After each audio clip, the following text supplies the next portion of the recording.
माफ करिएगा, उसका असर लालू प्रसाद जी की भारतीय राजनीति में सशक्त मौजूदगी का प्रतिफल है। शेड्यूल कास्ट के लिए, पिछड़ा वर्ग के लिए, दलित के लिए हम कर रहे हैं।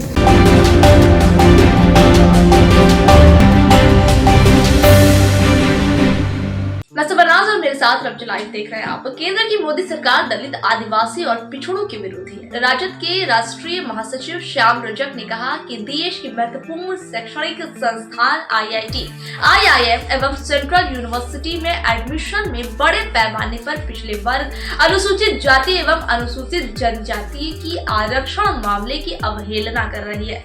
अम्बेडकर पेरियार फुले स्टडी सर्कल के द्वारा दायर की गई RTI याचिका में पता चला है कि सुनियोजित तरीके से IIT, IIM एवं सेंट्रल यूनिवर्सिटी में बड़े पैमाने पर आरक्षित सीटों पर सामान्य वर्ग के लोगों का एडमिशन किया गया है।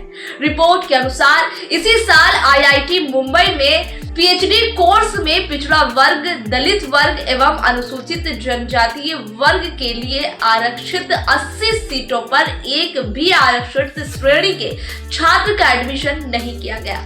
उन्होंने और क्या कुछ कहा है, देखेंगे इस रिपोर्ट में। वर्गों के लिए आरक्षित सीट है, उसके अनुपात में करने के बजाय आप उसको खाली छोड़ रहे हो, और जिनके लिए आप सीट 168 रख रहे हो उसको आप बढ़ा दे रहे हो, उसको आप नियम के विरुद्ध कर रहे हो। तो ये तो चिंता का विषय आदरणीय श्याम रजक जी ने जो जाहिर किए, ये देश की चिंता है। बिहार के तमाम, देश के तमाम दलित, पिछड़ा, अत्यंत पिछड़ा और ST वर्ग के लोगों की काफी चिंता का विषय है कि भाई कथनी तज करनी चाहिए। करने और कथनी में काफी विरोधाभास है। राष्ट्रीय जनता दल जननायक कर्पूरी ठाकुर जी शताब्दी वर्ष समारोह धूमधाम से पटना में मनाएगी। राष्ट्रीय जनता दल वारिस है जननायक कर्पूरी ठाकुर जी के, उत्तराधिकारी है आदरणीय लालू प्रसाद जी। जब देहावसान जननायक कर्पूरी ठाकुर जी का हुआ था तो आदरणीय लालू प्रसाद जी के गोद में, और उस चेयर को, उस कुर्सी को आदरणीय लालू प्रसाद जी ने सिर्फ धारण ही नहीं किया, बल्कि जननायक कर्पूरी ठाकुर जी की विचारधारा को, उनके असूलों को, उनके सिद्धांतों को अमलीजामा पहनाते हुए बिहार के सुदूर इलाकों में जननायक कर्पूरी ठाकुर छात्रावास योजना से लेकर के आरक्षण को पुनः परिभाषित किया। कुछ लोगों ने जननायक कर्पूरी ठाकुर जी के आरक्षण को अलग से परिभाषित किया था 1977 में लागू होने के बाद। जब उन्होंने आरक्षण लागू किया था तो जननायक कर्पूरी ठाकुर जी को कई तरह के अपमान का सामना करना पड़ा था, लेकिन उनके हटने के बाद ब्यूरोक्रेसी ने कि आरक्षण 27% इनको मिला, लेकिन जो रेस्ट था उनके लिए परिभाषित कर दिया, जिसको लालू प्रसाद जी ने 90 में मुख्यमंत्री का पद संभालते हुए पहले कैबिनेट में पहला निर्णय लिए थे कि जो आरक्षित वर्ग का लड़का, लड़की, युवा और युवती अगर वो अपने ही क्वालिफाई करेगा तो उनको आरक्षण कौन नहीं होगा, वो सामान्य वर्ग के कोटे में चले जाते थे। तो ऐसे स्थितियों में जननायक कर्पूरी ठाकुर जी की विचारधारा को मानने वाले आदरणीय लालू प्रसाद जी की पार्टी राष्ट्रीय जनता दल जननायक कर्पूरी ठाकुर जी के शताब्दी समारोह, जन शताब्दी समारोह पटना में पूरे तौर पर धूमधाम से मनाएगी ही नहीं। उन पार्टियों को तो हक ही नहीं है जो जननायक कर्पूरी ठाकुर जी को आरक्षण की हवा कहां से आई, क्या क्या गालियां, वो अभी जननायक कर्पूरी ठाकुर की बात कर रहे हैं। लेकिन आदरणीय जगदानंद सिंह जी पार्टी के अध्यक्ष हैं, उनके अध्यक्षता में ये सारी चीजें, नेतृत्व तेजस्वी जी के नेतृत्व में, आदरणीय लालू प्रसाद जी के मार्गदर्शन में ये जन्म शताब्दी समारोह पूरे तौर पर पटना में ऐतिहासिक तौर पर मनाई जाए।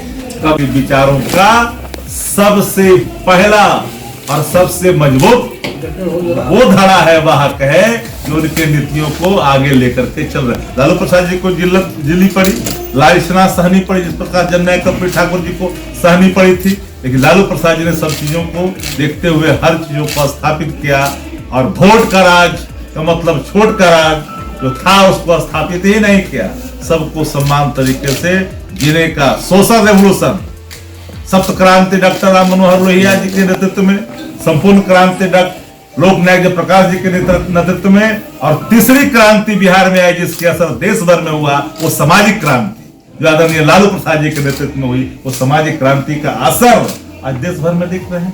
भारतीय राजनीति के एक ऐसे धुरी आदरणीय लालू प्रसाद जी हैं जहां से कोई पिछड़ों का, दलितों का हकमारी नहीं कर सकता। उनके पद और सम्मान अगर कहीं किसी पार्टियों में कहीं किसी को मिल रहा है, माफ करिएगा, उसका असर लालू प्रसाद जी की भारतीय राजनीति में सशक्त मौजूदगी का प्रतिफल है। आदिवासी राष्ट्रपति होते हैं, पिछड़ों को मुख्यमंत्री बनाया जाता है मध्य प्रदेश में। इस घबराहट में ये सारे फैसले लिए, इस तरह की बातें कही जा रही है आंदोलन की। आपने सही कहा, मैंने भी अपने प्रथम वक्ता में बोला था, लेकिन मेरा ये कहना है, एक को प्रधानमंत्री, एक को मुख्यमंत्री, एक को राष्ट्रपति बना देने से क्या पूरे दलित समुदाय को आप अधिकारों से वंचित करेंगे? जो हमारा उस शिक्षा है जिससे समाज के, राष्ट्र के निर्माण में जिनकी बड़ी भूमिका होती है, उस जगह पर दलित का छात्र नहीं जाए, उस जगह पर पिछड़ा का छात्र नहीं जाए, उस जगह पर आदिवासी का युवा छात्र नहीं जाए, और आप कहते हैं कि हमने तो दलितों के लिए किया है।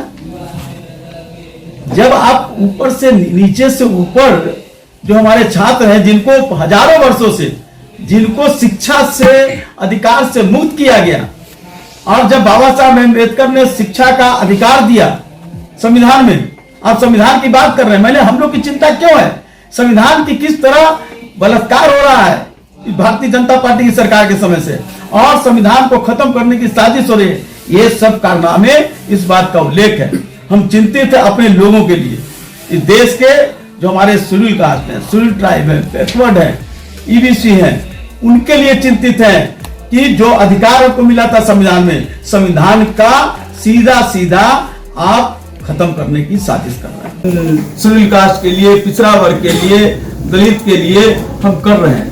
और आपको एक और आंकड़ा से आपको आश्चर्य होगा कि आईआईटी में 5 सालों में दलित, अनुसूचित जनजाति और पिछड़े वर्ग के आईआईएम में 442 छात्र में आपको 3342, और सेंट्रल यूनिवर्सिटी में 9642 छात्र ड्रॉप आउट हो गए। एक बड़ी चिंता का विषय है कि ये क्या चाहते हैं कि हम दलित छात्रों को, पिछड़ा छात्रों को, और जो आदिवासी छात्र हैं उनको शिक्षा से दूर किया जाए, उनको सिर्फ मंदिर में का नारा दे करके जो पहले की व्यवस्था थी कि छात्रों को शिक्षा से अलग किया गया था, और आज जो हमारे जो छात्र जो उच्च शिक्षा में जाना चाहते हैं, उनको आप जो आरक्षित सीट पर समान वर्ग को भर करके उनको आप आरक्षण से मुक्त करके उनको शिक्षा से दूर कर रहे हैं। तो राष्ट्रीय जनता दल इस पर काफी